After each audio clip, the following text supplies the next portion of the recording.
అలానే మిసేశ్వరం విశాఖపట్నం అనగానే ఆంధ్రప్రదేశ్కి ఆర్థిక రాజధానిగా కనిపిస్తుంది, ఆర్థిక హబ్గా కనిపిస్తుంది. అక్కడ ఐటీతో పాటు అనేకమైనటువంటి ఇండస్ట్రీస్ రావడానికి పరుగులు పెడుతూ ఉన్నాయి.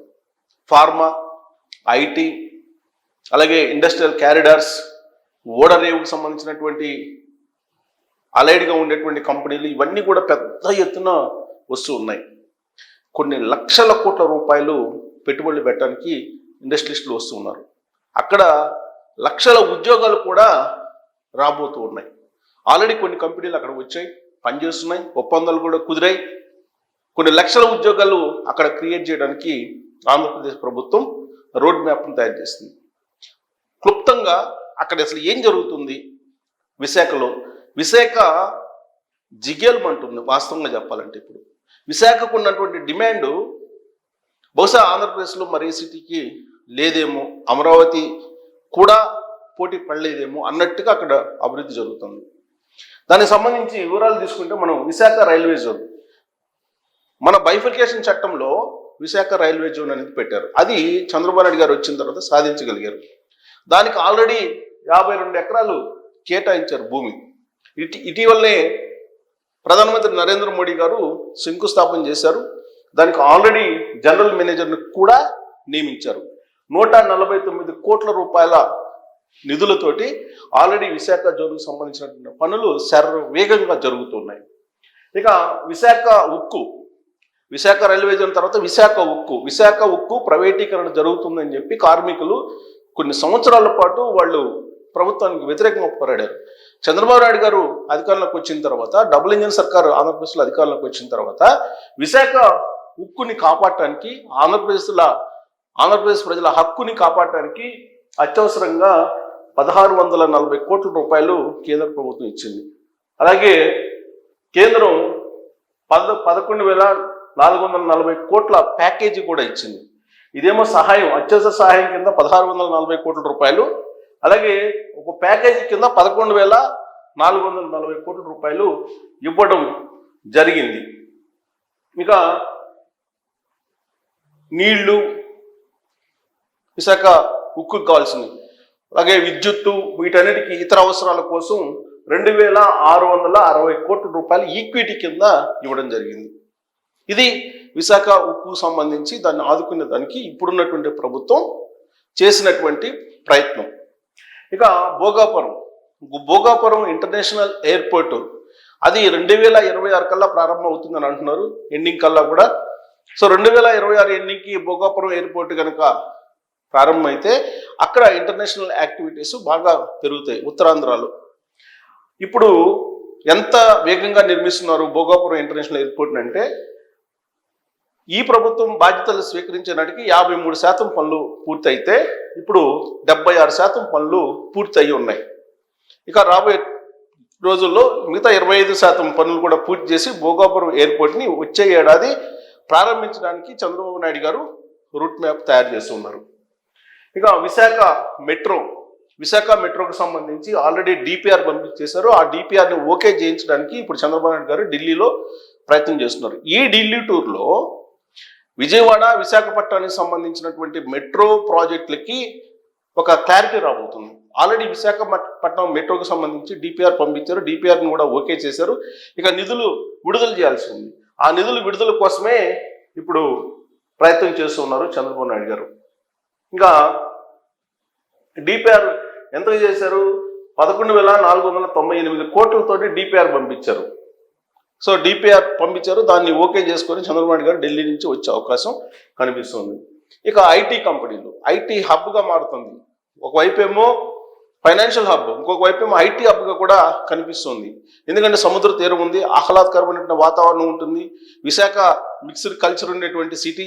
హైదరాబాద్లో ఏ విధంగా అయితే మిక్స్డ్ కల్చర్ ఉండేలాగా ఉంటుందో అక్కడ కూడా అలానే ఉంటుంది. మిగతా సిటీలకి ఆంధ్రప్రదేశ్లో విశాఖకి భిన్నత్వం కనిపిస్తూ ఉంటుంది. అందుకే ఎవరైనా పోయి అక్కడ ఉండొచ్చు. లా అండ్ ఆర్డర్ సిచ్యువేషన్ కానీ, పీస్ఫుల్ ఏరియా కానీ, భద్రత కానీ ఇవన్నీ కూడా ఎక్కువ ఉంటాయి వైజాగ్లో. అందుకే అక్కడికి ఇండస్ట్రీస్లో వెళ్ళడానికి ఎక్కువగా ఇష్టపడుతుంటారు, ఉద్యోగాలు కూడా వెళ్ళడానికి ఇష్టపడుతూ ఉంటారు. అక్కడ టీసీఎస్ 1376 కోట్లు పెట్టుబడి పెడుతుంది అక్కడ టీసీఎస్. అక్కడ డేటా సెంటర్ని పెడుతుంది. అలాగే గూగుల్ కూడా దాదాపు 11,000 గూగుల్ దాదాపు 80 ఎకరాల్లో డేటా సెంటర్లు పెట్టబోతుంది. గూగుల్ అనేది ఇంటర్నేషనల్ బ్రాండ్ ఉన్నటువంటి కంపెనీ. గూగుల్ 80 ఎకరాల్లో డేటా సెంటర్ పెట్టబోతుంది. అలాగే కాగ్నిజెంట్ 1,583 కోట్లతోటి అక్కడ దాని బ్రాంచ్ని ఓపెన్ చేయబోతుంది. దాదాపు 8,000 మందికి ఉద్యోగ అవకాశాలు ఇవ్వబోతుంది. ఉర్సా 5,778 కోట్లతోటి ఉర్సా అక్కడ కంపెనీ పెట్టబోతుంది, ఉపాధి అవకాశాలను కల్పించబోతుంది. ఇక ఆర్సెల్ మిట్టల్ అయితే 3,50,000 కోట్ల రూపాయలు పెట్టుబడి పెట్టబోతుంది ఆర్సెల్ మిట్టల్ కంపెనీ. సో అక్కడ ఆర్సెల్ మిట్టల్ భారీగా పెట్టుబడులు పెట్టడానికి సిద్ధమైంది. ఇక మూలాపేట పోర్టుకు సంబంధించి వేగంగా జరుగుతుంది అభివృద్ధి. మూలాపేట పోర్టుకు సంబంధించి 20% ఉన్నటువంటి అక్కడ పనులు ఇప్పుడు 30% పూర్తి చేశారు ఈ ప్రభుత్వం వచ్చిన తర్వాత. ఈ ఏడాదిలో అక్కడ ఆల్రెడీ 4 బెడ్స్ని పూర్తి చేశారు. 4 బెర్తులు పని జరుగుతూ ఉంది. ఇక గ్రీన్ హైడ్రోజన్కి పెద్ద హబ్గా మారుతుంది విశాఖపట్నం. ఇక ఎకనామిక్ రీజియన్గా ఈ మధ్యనే చంద్రబాబు నాయుడు గారు ఒక అనౌన్స్మెంట్ చేశారు. ఎకనామిక్ రీజియన్ శ్రీకాకుళం, విశాఖపట్నం, అలాగే గోదావరి జిల్లాల వరకు, కాకినాడ వరకు మొత్తం ఎకనామిక్ జోన్గా తయారు చేసి ఉత్తరాంధ్ర మొత్తాన్ని ఒక ఎకనామిక్ జోన్గా ఉభయ గోదావరి జిల్లాలతోటి కలిపి ఒక ఎకనామిక్ జోన్గా దాన్ని ఏర్పాటు చేయడానికి ఆయన ఒక రూట్ మ్యాప్ని తయారు చేశారు. ఆ ఎకనామిక్ జోన్గా ఏర్పడితే కనుక అక్కడి నుంచి రాకపోకలు విస్తృతంగా పెరిగే అవకాశం ఉంది. భోగాపురం ఇంటర్నేషనల్ ఎయిర్పోర్ట్ ఇవన్నీ ఉన్నాయి కాబట్టి. అక్కడ రాబోయేది గ్రీన్ హైడ్రోజన్ సంబంధించినటువంటి ఇండస్ట్రీస్ అక్కడ ఉండబోతున్నాయి. ఇక ఎకనామిక్ రీజన్ను దాంతోపాటు విశాఖ చెన్నై ఇండస్ట్రియల్ క్యారిడార్ అది కూడా ఓకే అయ్యింది. ఇండస్ట్రియల్ క్యారిడారు దీంతోపాటు అక్కడ అనకాపల్లి దగ్గర ఎన్టీపీసీ పెద్ద ఎత్తున ఎన్టీపీసీ ప్రాజెక్టు 1,85,000 కోట్లతోటి ఏర్పాటు చేయబోతుంది. దాదాపు 1,200 ఎకరాల్లో గ్రీన్ హైడ్రోజన్ తయారీకి సిద్ధమవుతుంది. అలాగే నక్కపల్లి దగ్గర 1,30,964 కోట్లతోటి అక్కడ ఆర్సెల్ మిట్టల్ హైడ్రోజన్ హబ్ని తయారు చేస్తుంది. ఇక బల్క్ డ్రగ్ పార్కు ఏర్పాటు కాబోతుంది. దాదాపు 18 కోట్లతోటి బల్క్ డ్రగ్ పార్కు. ఇవి కాకుండా అక్కడ పెద్ద ఎత్తున అభివృద్ధి జరుగుతుంది. లులు కంపెనీ వచ్చింది, ఇప్పటికే మాల్స్ పెడుతుంది. అక్కడ లులు కంపెనీ నిర్మాణంలో ఉంది. ఫిన్టెక్ సిటీ దాదాపు 56 ఎకరాలతోటి ఫిన్టెక్ సిటీ ఏర్పాటవుతుంది. సో ఇవన్నీ చూసిన తర్వాత విశాఖపట్నం నిజంగానే వెలిగిపోతుంది.